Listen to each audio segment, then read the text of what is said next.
Olá, seja bem-vindo. Esse é o Pod Pro Educação Conectada. Eu sou Felipe Maia. No programa de hoje falaremos com o tema professor. Você estudante, professor já há muito tempo, né, que já tem uma vasta carreira e talvez sente a necessidade de comungar ali as suas experiências, as suas dores, as suas nuances sobre a profissão. Esse programa vai ser muito bacana de compartilhar essa informação. Hoje eu recebo o doutor em Ciências da Educação, o meu convidado, Cleberson de César. Seja muito bem-vindo. Muito obrigado, é um prazer estar aqui com você, né? Falar de educação sempre é uma coisa muito positiva, né? A gente vive educação, né? Eu vivo educação desde que eu me entendo por gente. E hoje atuo em várias áreas da educação e é muito bom estar aqui com você. Eu que agradeço a confiança e a sua participação. Bom, Cleberson, um pouquinho antes de entrarmos de fato na sua carreira enquanto professor, vamos conhecer quem é Cleberson, de onde você vem, o que come, o que faz. Bom, enfim, eu moro em Pouso Alegre, né, atualmente. Eu não sou daqui da cidade. É uma história assim bem complexa essa questão de onde eu sou, porque muita gente acha que eu sou mineiro, né? Inclusive quando eu estudava, né? Estudei em outras cidades, estudei em outros estados, e todo mundo falava assim, o mineirinho, né? O sotaque, né? Eu estudei no Rio, eu estudei em São Paulo, né? E aí as pessoas falavam assim, o mineirinho. E por questão do sotaque. E, na verdade, eu nasci em São Paulo, né? Minha família é de São Paulo. Eu me mudei para Minas, eu tinha 8 anos de idade, então por isso que teve essa situação do sotaque, né? De estar aqui em Minas há tanto tempo.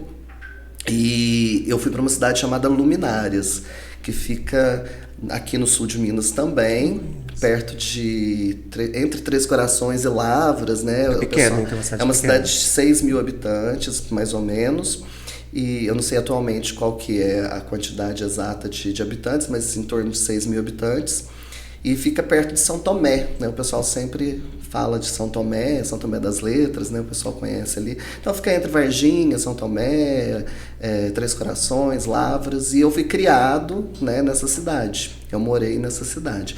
E eu acabei sendo criado lá, né? Saí de lá para ir para fazer a faculdade, né? Então passou a sua infância e adolescência lá. Passei minha infância e adolescência lá, estudei lá, né? Tive toda a minha base formativa da educação básica lá em Luminárias, que é essa cidade pequena.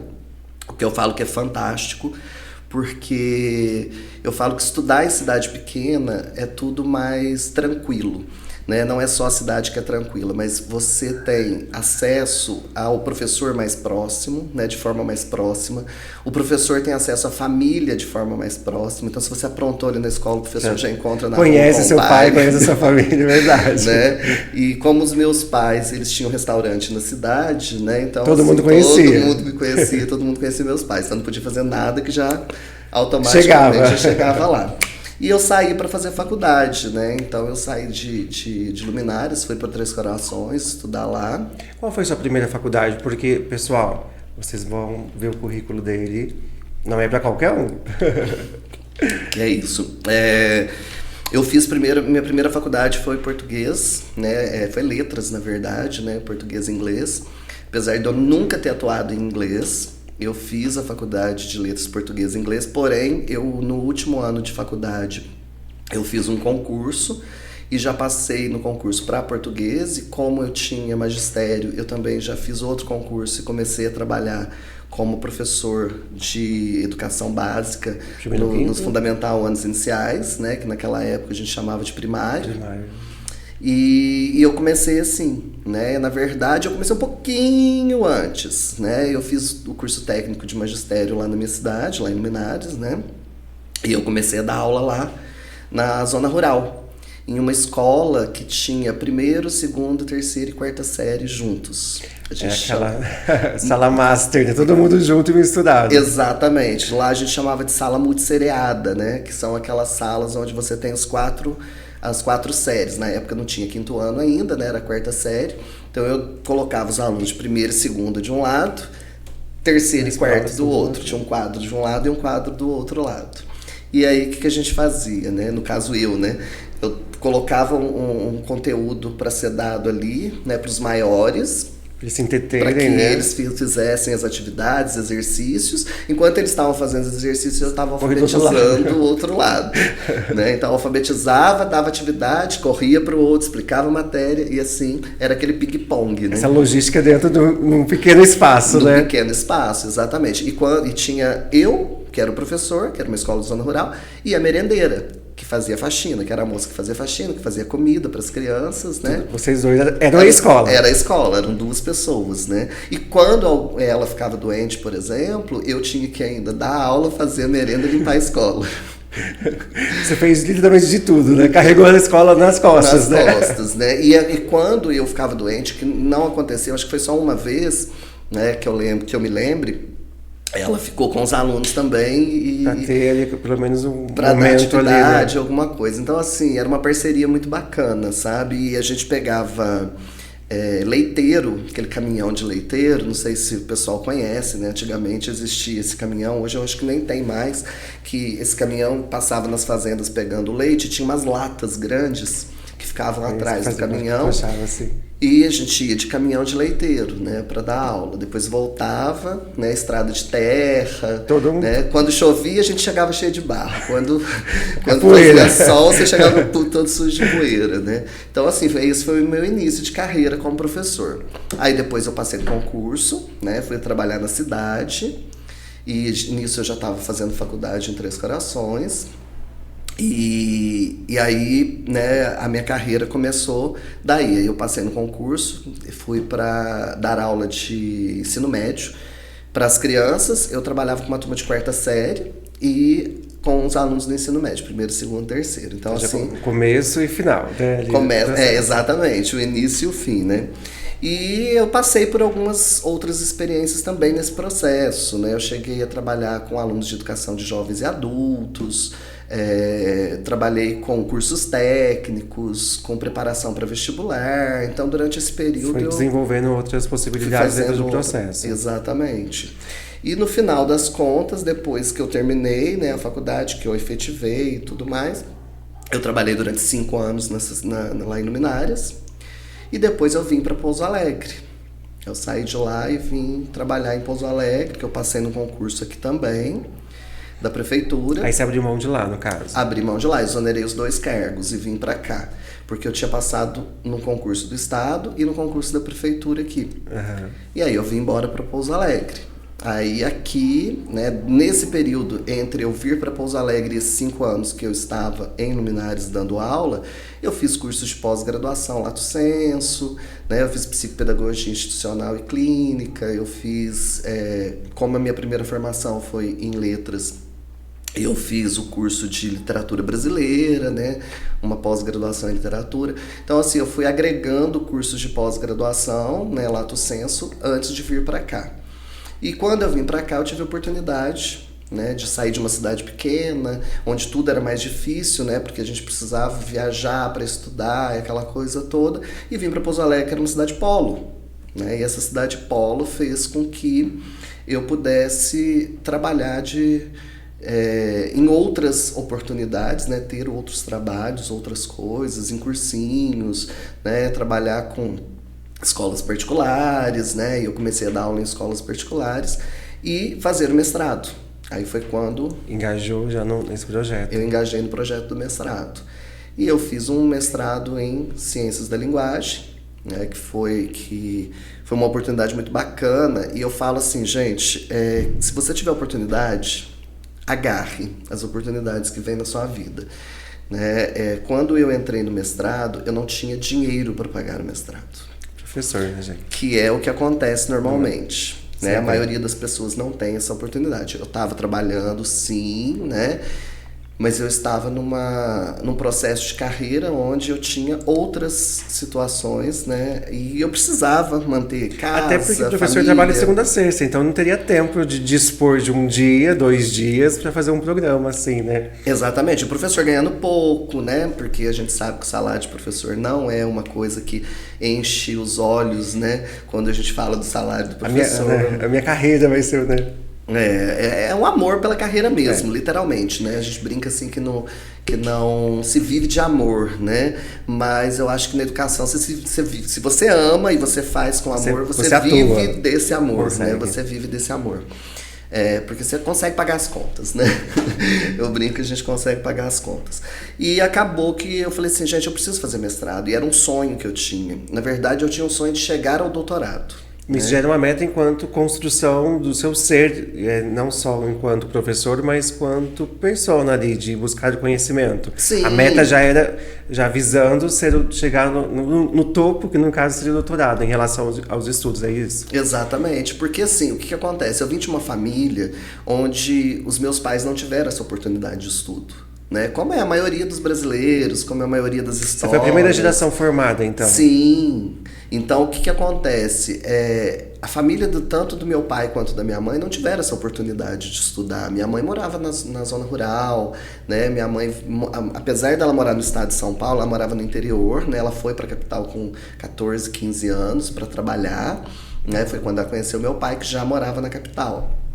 Mas assim, minha mãe não teve essa oportunidade. Ela morou em casa de pau a pique, né? Ela foi trabalhar de costureira. Então assim, aquela história de muitos brasileiros. O estudo não era ainda, né, primordial dentro desse processo. Não, porque talvez até gostaria, mas não tinha oportunidade, né? Uhum. Era uma outra realidade social, né? As pessoas não tinham essa prioridade. As pessoas precisavam trabalhar para se manter, né?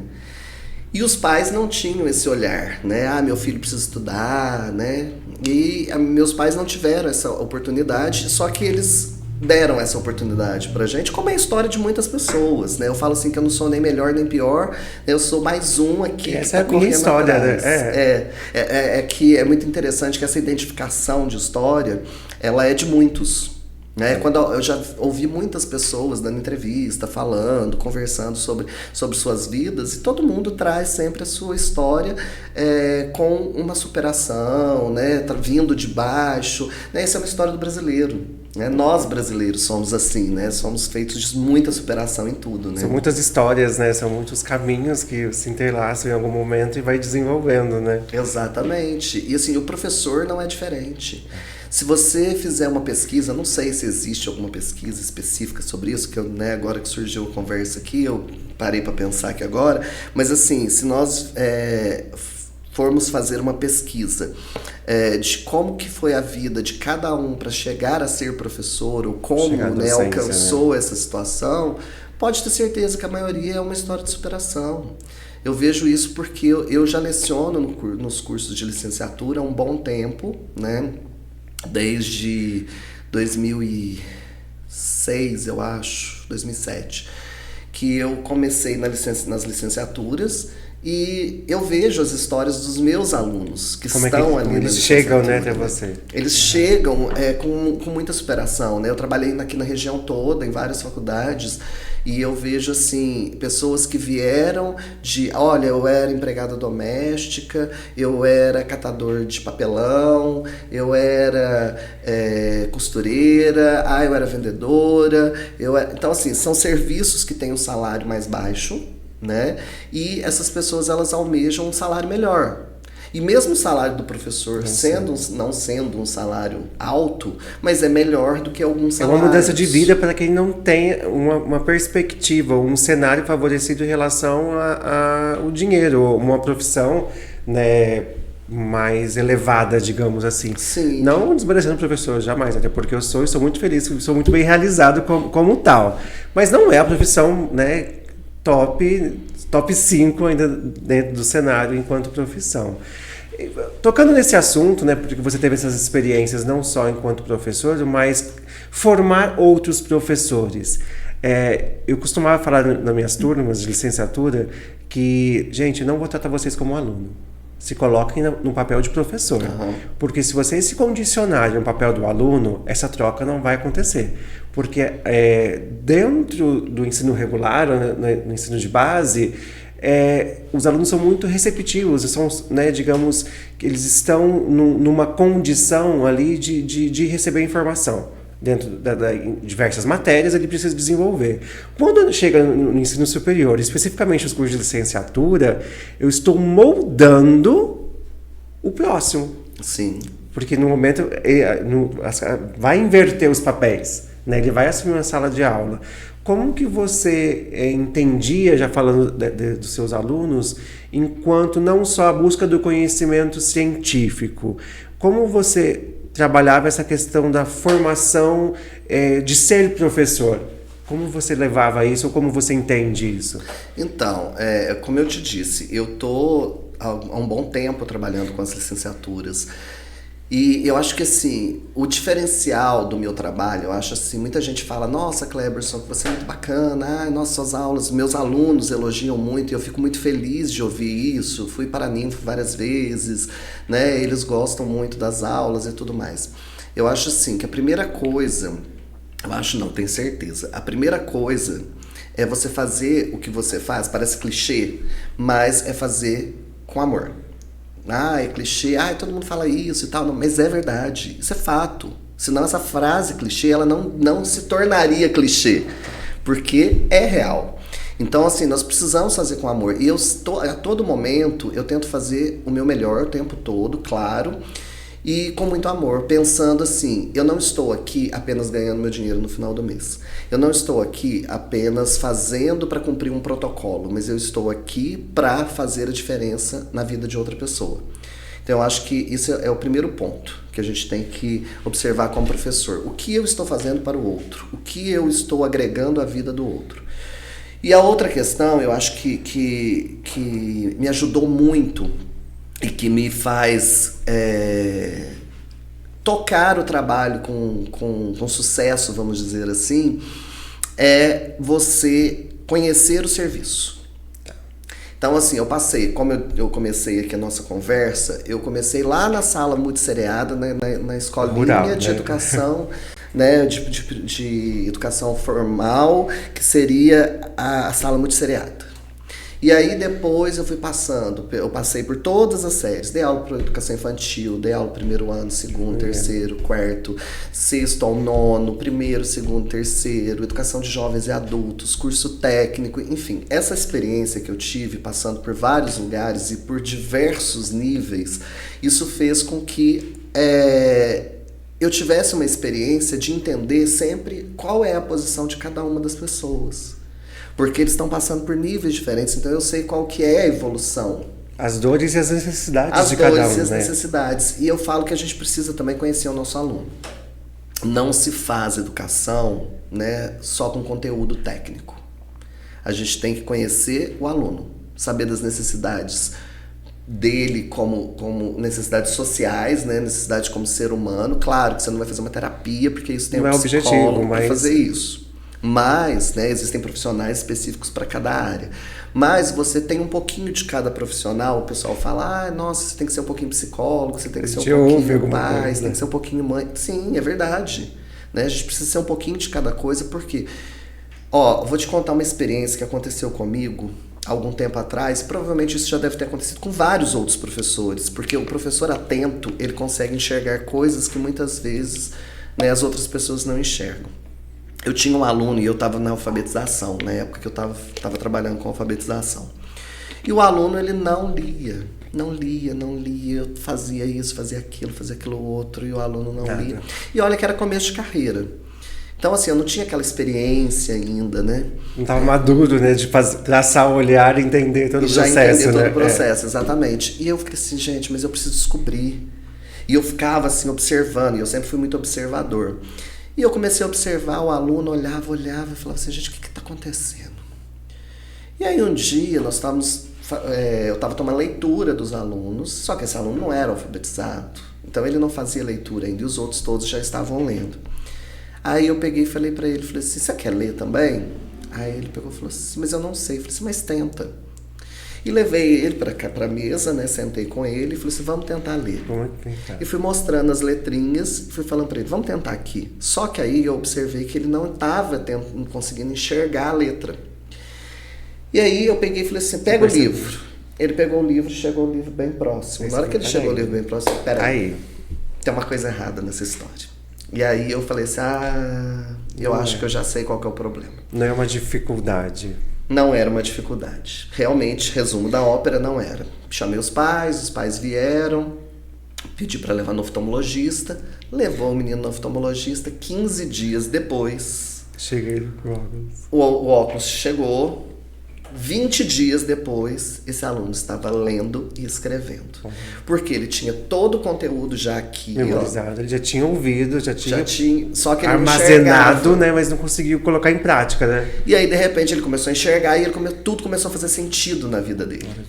E ele foi alfabetizado em 20 dias. Aí você brinca assim, não, como que você alfabetizou uma criança em 20 dias? Na verdade, eu já estava alfabetizando há muitos dias. Ele só não exerceu, né? Ele só não exercia aquilo.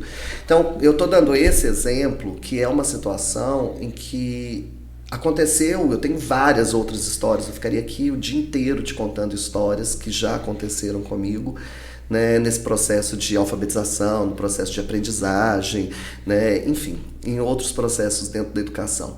Mas o que importa nisso tudo é o olhar do professor.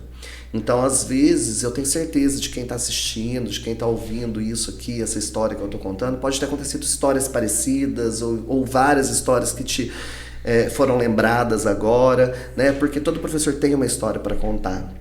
Mas essas histórias, elas só acontecem positivamente se você tem um olhar atento.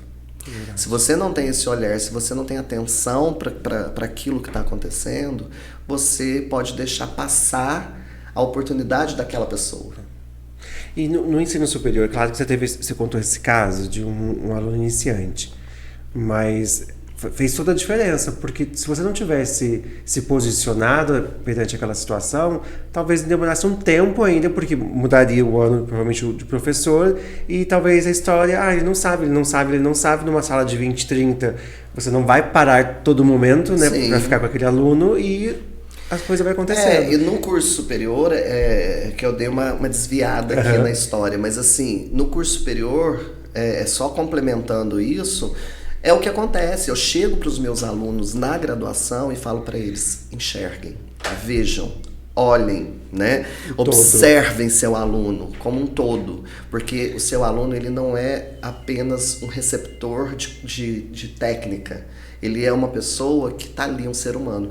E isso eu faço com os meus alunos na graduação. Essa reflexão você já trabalha na formação todo. De ser professor. Eu levo né? exemplos concretos, né? Muitas vezes eu falo para os meus alunos, olha, na teoria é isso, mas na prática é assim.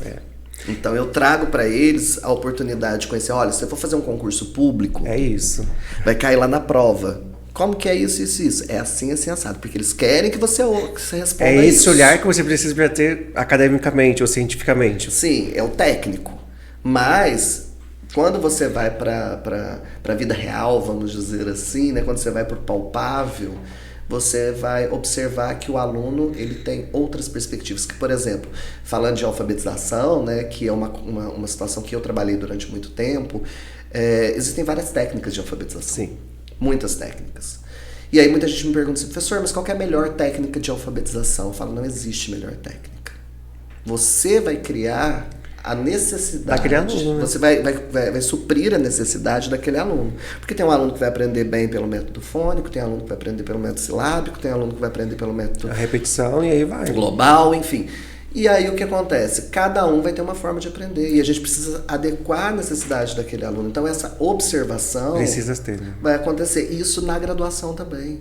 Porque tem aluno na graduação que ele aprende anotando. Tem aluno na graduação que ele aprende ouvindo. Tem aluno que aprende repetindo.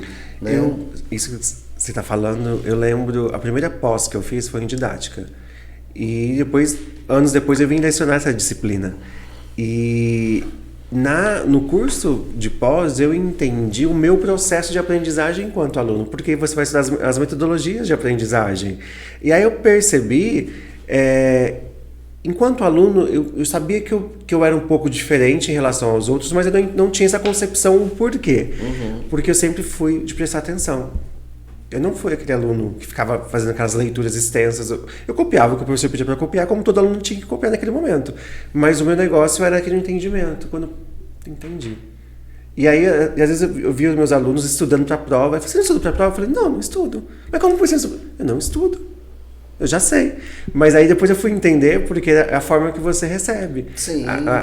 O meu processo de aprendizagem era no entendimento, na fala. No caso, eu recebendo essa informação.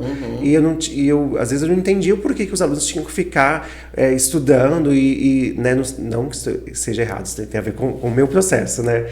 E aí eu entendi que existiam outras formas de ensino. E aí quando eu vi a dar aula, eu pensei também dessa forma. Qual é a forma correta? Em didática, a gente vai falar sobre as metodologias. Qual é a forma? Não existe. É o seu aluno que vai demandar numa sala de 30, 40 alunos. São muitos alunos dentro do processo. E se eu ficar só num método, só numa postura, alguns vão aprender, provavelmente. Mas você não vai chegar em todos se eu não entender que existe vários processos e que necessários para atingir aquele aluno. Sim. Senão você faz o seu papel e entreguei. Cumpriu a obrigação? Cumpriu. O aluno entendeu? Nem sempre. Em determinadas situações. Então, acho que formar professor, além de ser a nossa profissão enquanto docente, atuando, eu acho que a gente tem que entregar para a sociedade um ser diferenciado, como você disse. Senão, como é que ele vai reproduzir isso quando chegar na vez dele de assumir a turma? Exatamente. E assim, quando eu falo que a gente tem que correr atrás, né? Porque assim, quando eu falo existe uma parte prática e existe uma parte teórica, a parte teórica ela é extremamente importante. A partir da teoria, a gente vai atingir a prática. A gente precisa ter a teoria, né? Não existe um bom professor também, né, só com boa vontade ou com amor. Né? Nós precisamos ter uma leitura fantástica. Você precisa de referência, né? você não tem como. Você precisa ler muito. Né? Primeira coisa, então, seu professor tem que fazer muita leitura. E quando eu falo leitura, muita gente pensa no quê? No livro. Você pegar o livro e né? E na verdade não é uma leitura além. Né? Eu falo que é uma leitura de mundo, uma leitura de mundo também, né? Hoje você precisa assistir um jornal, estar informado a respeito do que está acontecendo no mundo. Você precisa entrar nos sites que estão rolando. Você precisa entrar nas redes sociais e conhecer as redes sociais. O que está acontecendo, né? Porque, por exemplo, eu trabalho com adolescentes, né? Até hoje eu dou aula de manhã no colégio particular, à tarde eu trabalho como supervisor numa escola do estado e à noite eu trabalho na graduação com os alunos maiores. Então, assim, eu passo por várias faixas etárias aí, né? Alunos de diversas idades. E assim, se eu quero conquistar o meu aluno, ou se eu quero que o meu aluno ele preste atenção na minha aula, eu tenho que trazer exemplos de coisas que estão acontecendo hoje também.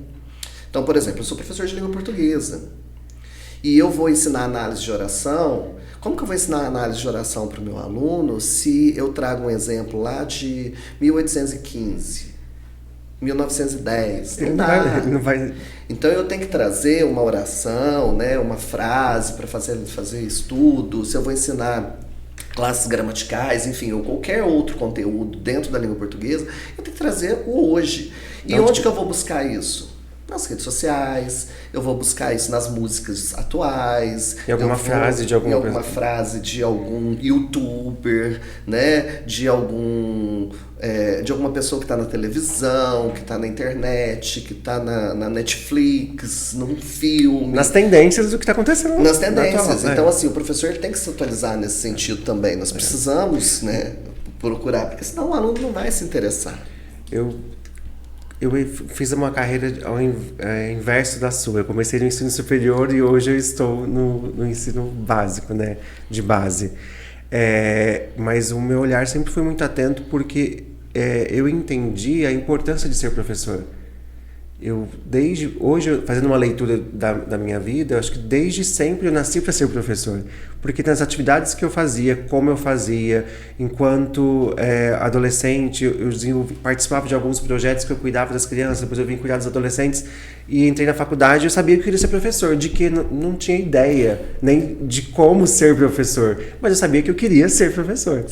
E aí eu entendi a magnitude do que é. A questão do reconhecimento e do salário é uma questão pontual e sabemos disso e tentamos melhorar, né, ou reivindicar nossos direitos. Mas eu entendo como missão mesmo, porque eu acho que é algo que eu sou e acredito que você também entenda isso enquanto propósito de vida. É isso que você quer para você e a importância que você dá. É claro que no cenário da escola nós temos N professores de diversas formações, de diversas histórias, e às vezes ele não é aquele professor que o meu sonho era ser professor. Sim. Eu estou aqui por algum motivo. E às vezes a gente precisa dar um direcionamento. Sabe por que eu tô te falando isso? Porque como eu trabalho nas licenciaturas, principalmente no curso de pedagogia, muitas vezes o aluno da pedagogia me pergunta assim: professor, às vezes eu estou dando um conteúdo, falando de um determinado conteúdo, e igual, por exemplo, semestre passado eu estava dando uma unidade curricular que trabalhava com currículo, né? A gente falava de currículo e de planejamento, currículo, e o aluno me fazia algumas perguntas e eu falava, por exemplo, do planejamento lá na educação infantil, do planejamento lá no curso técnico, do planejamento no ensino superior, enfim, eu falava de todos os tipos de planejamentos educacionais e escolares dentro de cada área, de cada, né, direcionamento, cada direcionamento, cada situação. E aí, dentro das aulas, né, dentro desse contexto, uma aluna pegou e falou para mim: professor, mas eu acho que se fosse para eu trabalhar com educação infantil não ia dar certo. E aí eu trouxe isso para aula, essa discussão para aula. Como é que chega nisso, né? Aí eu falei assim, mas vamos pensar, gente. Aí eu falei da questão de perfil, porque às vezes as pessoas falam assim: eu não vou fazer pedagogia porque eu não quero trabalhar com criança. Só que as pessoas não entendem, muitas vezes, que um determinado curso, uma determinada graduação, ela vai além daquilo que as pessoas estão enxergando ali a princípio. Porque, por exemplo, no caso da pedagogia, que é um curso que eu fiz depois que eu já tinha feito a faculdade. Você já era professor, né? Eu já tinha mestrado quando eu fui fazer pedagogia. Por quê? Porque eu trabalhava com alunos e existia uma lacuna que não era preenchida na minha vida, que aquilo faltava. O que está acontecendo aqui, né? E aí eu resolvi fazer pedagogia. Então eu fiz pedagogia depois de ter feito pós-graduação, já tinha feito 3 pós-graduações lá. Já tinha uma carreira, né? Já tinha uma carreira, já tinha feito mestrado, já dava aula no curso superior, e eu fui fazer pedagogia. E eu fui fazer pedagogia porque também eu dava aula no curso superior, no curso de pedagogia, eu falava assim, gente... Como é que é isso, né? Como assim? E tinha um coordenador que falava sempre nas reuniões assim, e aquilo me incomodava demais, porque ele falava assim: todo mundo aqui tem pedagogia com exceção do Kleberson. Você vira a pauta, né? Eu sempre virava a pauta da situação, porque eu era o único que não tinha pedagogia, mas eu já tinha feito magistério, eu já tinha experiência de trabalhar com criança, já tinha com adolescente, com técnico, tudo aquilo que eu te falei, né?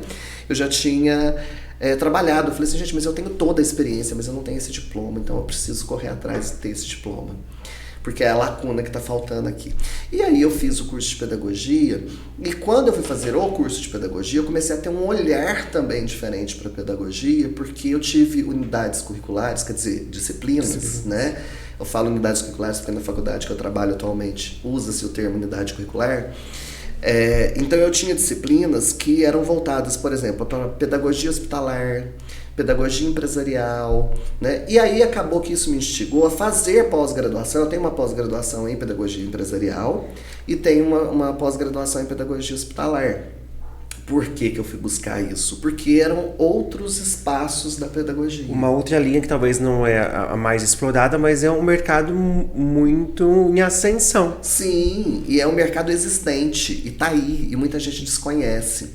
E aí eu comecei a observar isso e falei assim, não, gente, peraí, vamos enxergar isso de outra forma. E hoje eu trago isso para os meus alunos, que quando eles começam a fazer o curso de pedagogia, eu falo, olha, tem gente que às vezes começa o curso e fala assim, eu não tenho perfil para o curso.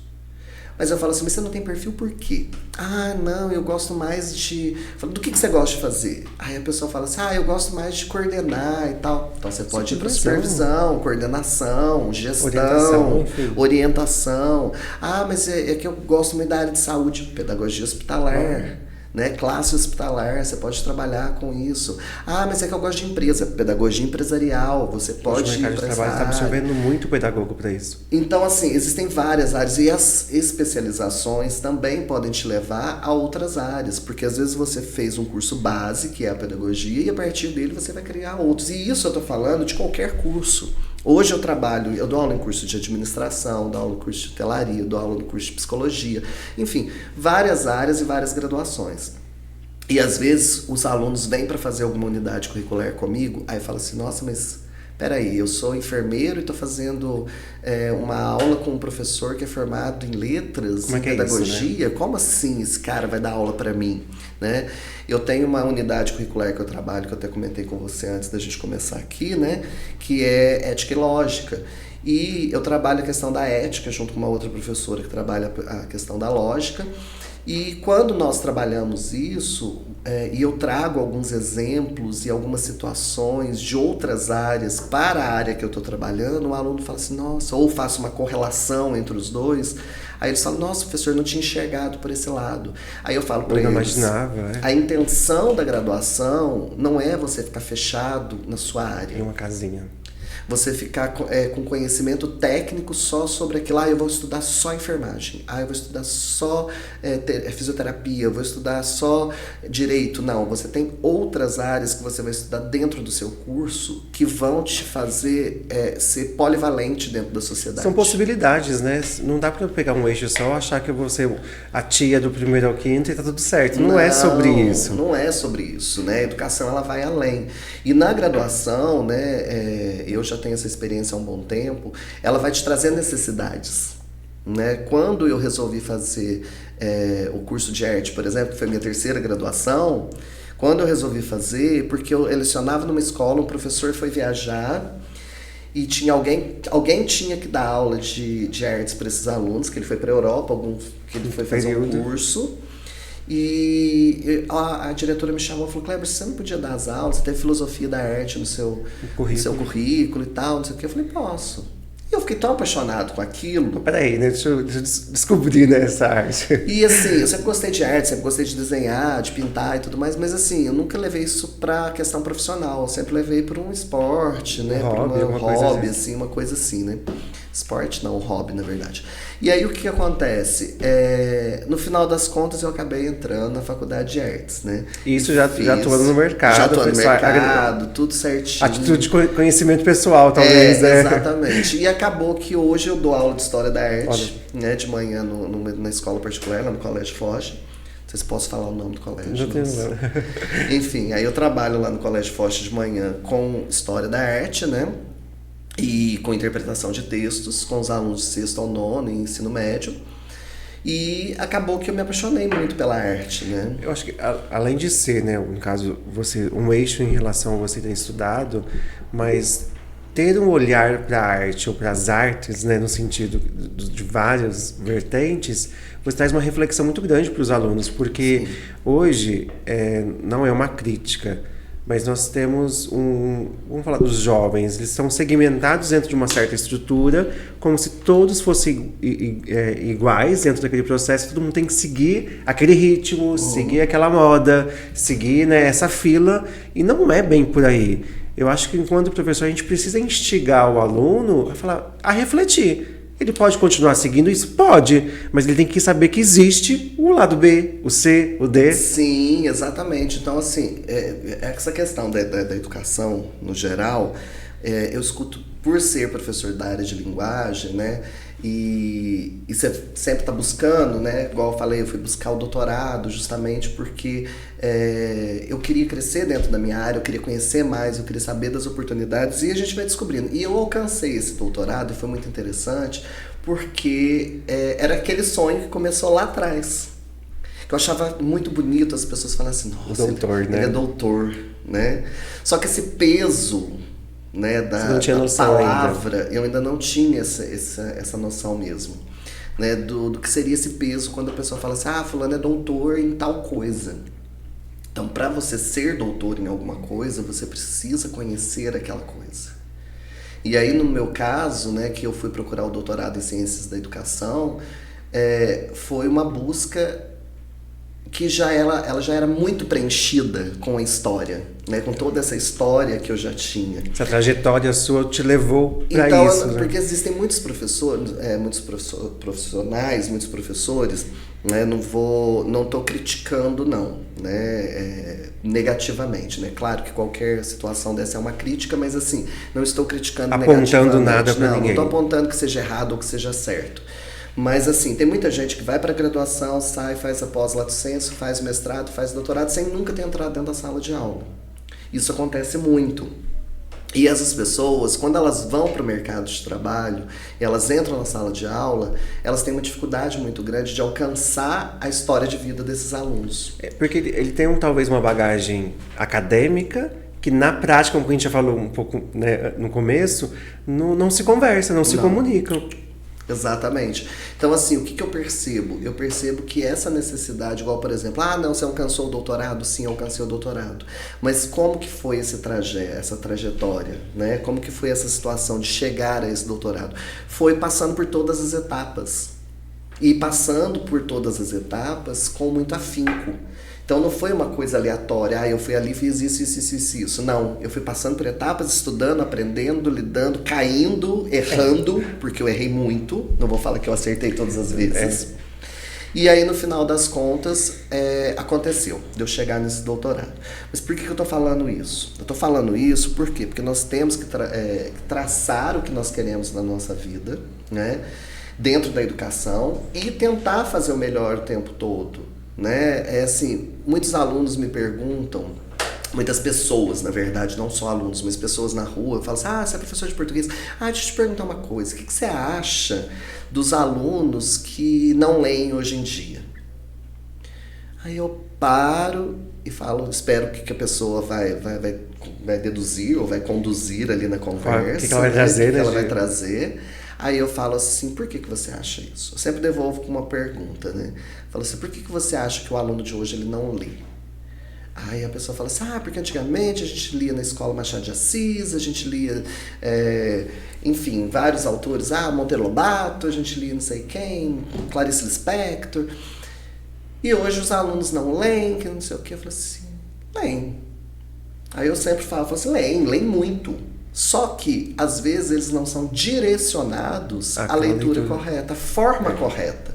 Por quê? Você entra, por exemplo, no YouTube, você entra no Instagram, você entra no Facebook, você entra em várias redes sociais, ferramentas e tudo mais. E essas ferramentas, elas têm espaço, né? Elas têm espaço de leitura. O tempo todo elas têm coisas escritas. E o aluno, a criança, o adolescente, a pessoa, enfim, ela está sempre lendo. Mas essa leitura não é uma leitura bacana, isso não é uma leitura... Não importa. Ela está lendo. Então falar que as pessoas não leem... É muito paradoxal. Mas assim, agora como que essa leitura está sendo feita? Porque, por exemplo, você entra nas redes sociais aí... tem uma frase lá de Clarice Lispector escrito lá. Aí você vai investigar, não é de Clarice Lispector, é de Cecília Meirelles. Ou você vai lá, é do Carlos Drummond de Andrade. Por quê? Porque a pessoa não tem essa informação. Então, cabe a gente falar, por exemplo, direcionar. Eu falo muito para os meus alunos, a gente sempre faz um trabalho, eu dou aula de interpretação, então a gente sempre faz alguns trabalhos usando redes sociais. Então eu falo assim, vamos averiguar se todos esses conteúdos são verídicos. Legal. Se eles são verídicos, se eles existem. E na prática, usando referências que eles estão habituados, né? Sim. E aí acontece que eles falam, nossa, professor, descobri que essa frase não é de fulano de tal. Ou, professor, descobri que esse texto que está aqui não é do fulano, é do ciclano. Ou não tem autor, eles não colocaram o autor. Né? Então, assim, como que a importância do professor nesse processo é muito grande, de fazer com que essas leituras feitas nas redes sociais tenham uma significância, né, e que façam com que o aluno ele tenha um entendimento, né, positivo ou negativo sobre aquilo e tenha um posicionamento. Você falando dessa forma, eu lembrei de uma professora de antropologia da faculdade. A primeira faculdade que eu fiz foi turismo e todos os dias que ela dava aula, ela perguntava o que é turismo. No começo eu falei, gente, essa mulher tá ficando todo dia a mesma pergunta e eu não entendia o porquê. Terminei naquele momento o semestre sem entender o porquê que ela perguntava todos os dias. Com o passar do tempo, já lecionando, eu entendi, por causa não era a resposta em si, Era a reflexão que trazia todas as vezes que ela indagava, porque você começava a pensar, o que isso aqui é? Um copo. Mas por que é um copo? E aí você começa a refletir todo um cenário até ele chegar na sua concepção de copo, foi uma construção. E aí hoje eu entendo que quando você fala sobre trazer este cenário, trazer essa reflexão, indagar, né, através de recursos que eles fazem parte, que são as redes sociais, mas não pelo fato, estou na rede, somente na rede, mas é interpretar, é ler, é dar voz, dar veracidade àquilo que ele faz. E hoje a interpretação ela é fundamental na construção do ser humano. E provavelmente esse aluno que ele venha fazer o vestibular, que ele venha fazer, né, um concurso, a interpretação é o que vai dirigi-lo, guiá-lo. Se ele for capaz de interpretar, ele é capaz de responder. E nem sempre é a questão de ter estudado ou não ter estudado, porque a interpretação independe de você ter visto aquele currículo ou não. É muito pessoal. Exatamente. E assim, quando você traz essa reflexão sobre sua professora, o que é turismo, o que é turismo, o que é turismo? Eu trago uma reflexão sempre para os meus alunos, que é a seguinte: tem aquele livro do Pequeno Príncipe, que ele ficou muito famoso, né? Não só pelo autor, não só pela história, não só pelos filmes, mas também porque numa época em que os concursos de Misses eram muito glamourosos e eram muito, muito disputados e existia uma visibilidade muito para os concursos de Misses, teve uma Miss, né, que ganhou o concurso, que falou que ela lia O Pequeno Príncipe. Isso era sinônimo de inteligência, de uma Miss inteligente e tudo mais. Enfim, tirando essa questão da Miss, né, porque aí o livro ele virou, de uma certa forma, depois ele virou até chacota, porque algumas pessoas se a Miss é coisa de Miss, é coisa de beleza, né, aí veio aquela misoginia, aquela situação toda de mulher, né, o machismo imperando, né, aquela confusão toda. E acabaram até colocando o livro como chacota num determinado período aí, né, década de 90, início dos anos 2000. E assim, hoje eu vejo esse livro, quando você falou da questão do turismo, eu falo que esse livro é um livro que todo mundo deveria ler, não por autoajuda, não é isso, né, mas por uma questão de reflexão, né? E isso serve para tudo na vida, né? Quando a sua professora falou o que é turismo, o que é turismo, o que é turismo, cada vez que ela fazia essa pergunta, ela trazia para vocês o quê? Uma reflexão daquele momento. O que eu já aprendi nesses meses e ela tá perguntando agora o que é turismo. Porque quando eu entrei no curso, eu tinha uma visão do que era turismo. Hoje eu tenho outra visão do que é turismo. E aí vocês foram criando novas visões e saíram como profissionais, né, da área, trazendo uma visão geral, uma visão amplificada, né? uma visão específica, enfim, várias outras visões. E isso eu falo muito para os meus alunos em relação à questão do livro do Pequeno Príncipe, porque eu li o Pequeno Príncipe, eu era adolescente. E depois eu voltei a lê-lo na época da faculdade. Já num outro contexto, né? Num outro contexto. E aí eu comecei a fazer reflexões diferentes sobre o livro. E a partir desse dia, né, dessa vez que eu fiz essa leitura, eu comecei a fazer a leitura. Eu tenho esse livro em casa, como livro de cabeceira, e uma vez por ano eu faço a leitura dele. Deixa eu dar uma olhadinha aqui, qual é a novidade, né, do livro. E aí o que acontece? Eu trago uma reflexão nova. E isso vai acontecer com qualquer coisa. Se você assiste um filme hoje, você assiste um filme daqui a 10 anos... Mudou o filme. O filme é outro, porque você vai ter uma visão diferente. E isso vai acontecer na nossa vida como professor. Porque quando você começa, né, quando eu comecei lá na sala de multisseriada com os alunos de primeiro ou quarto ano, e hoje o Kleberson, que está, né, com uma experiência de mais de 20 anos de sala de aula, com uma experiência muito maior dentro de todo o contexto educacional, com mais leituras, com mais pesquisas, com mais produções científicas, com mais produções de escrita, enfim, é outra pessoa, né?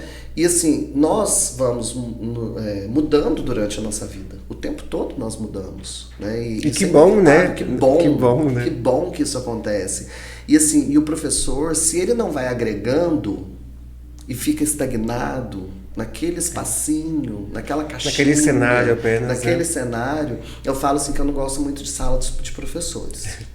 Comum isso. Eu corro um pouco de sala de professores. Às vezes eu estou, às vezes eu não estou. Por quê? Porque às vezes você chega na sala dos professores, as pessoas... eu falo que a gente tem que ter positividade nas coisas pra gente atrair positividade. Isso é física, isso não é autoajuda. Não é papinho, né? Não é papinho. Isso é verdade, isso é física, né?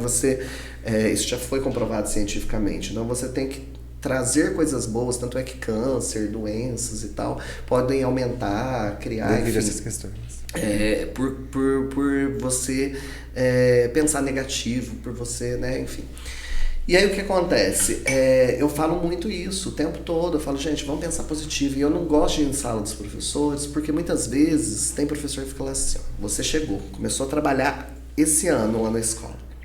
Ih, você tá com essa empolgação toda? Porque, você vai ver daqui 15 anos. Você acabou de chegar. Você acabou de chegar. Você vai ver se essa empolgação tua vai continuar daqui 15 anos, daqui 10 anos. E isso foi o que aconteceu comigo quando eu entrei a primeira vez na sala dos professores. E eu escutei de professores falando pra mim que tinham sido meus professores, né? Falando assim, não, você tá empolgado, daqui uns anos quero ver se sua empolgação se vai ser a mesma. Eu quero ver daqui 10 anos se essa sua empolgação vai ser a mesma. Quero ver daqui 20 anos se essa empolgação vai ser a mesma. E às vezes eu encontro com esses professores, hoje, né, 20 e tantos anos depois, e eu falo assim, olha, minha empolgação continua.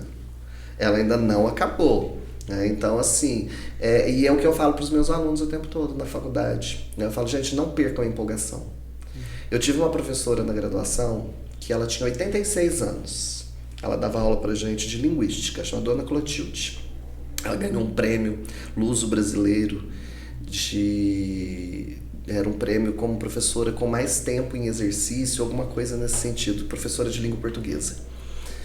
E a Dona Clotilde, ela era uma senhora de 86 anos que ia pra sala de aula e tínhamos 70 alunos na sala. Todo mundo ficava quieto, prestando atenção na aula dela, porque ela era tão cativante, a aula dela era tão gostosa. Acho que era um acontecimento, provavelmente, né? E assim, existe uma questão do respeito também pela idade e tudo mais, mas assim, eu sempre tive ela como espelho, sabe?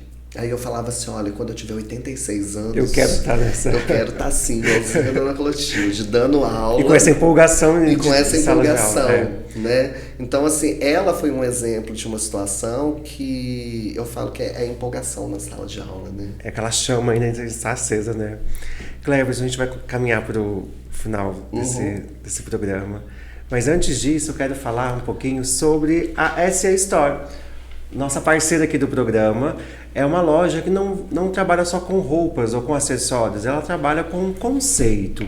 Então você que busca uma identidade visual, se repaginar, ter um look específico talvez com o seu professor, você professor, médico, um advogado ou um profissional do mercado que busca um conceito, entre no Instagram da SA Store, que é SEE Store 1. Então você coloca lá, digita SEE Store 1, como está aqui, eu coloco o número 1, você vai achar uma loja magnífica, não só em relação às peças, mas também no conceito. Até porque uma empresa que investe em educação, ela investe no conceito. E com certeza vai fazer a diferença não só no seu visual, mas também na sua atitude enquanto profissional.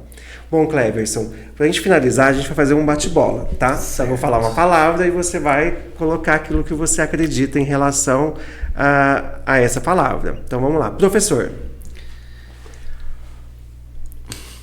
Nossa, difícil, né? Professor é vida. Vida. Escola. Amor. Educação. Educação...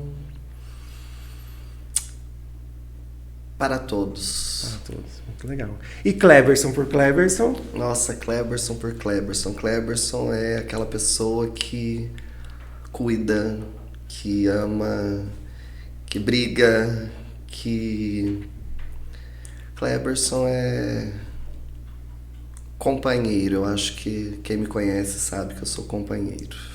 Muito bom. Cleverson, mais uma vez, obrigado pela sua participação, pela sua disponibilidade e por ter prestigiado não só esse projeto, mas trazer a sua história que para para nós da educação, para outros professores que estão nos assistindo, é fundamental ver uma trajetória de sucesso, e não só em relação à conquista onde você chegou, né? Hoje você é um doutor, que lá talvez você vislumbrava com 18, com 20 anos, você chegou, mas o prazer que é estar em sala de aula.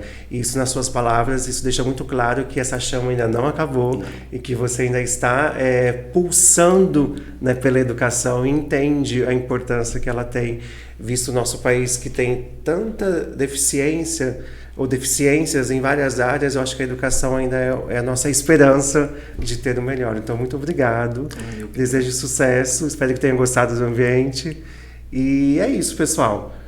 Se inscreva no canal, ative o sininho, compartilhe e nos vemos no próximo episódio. Até já!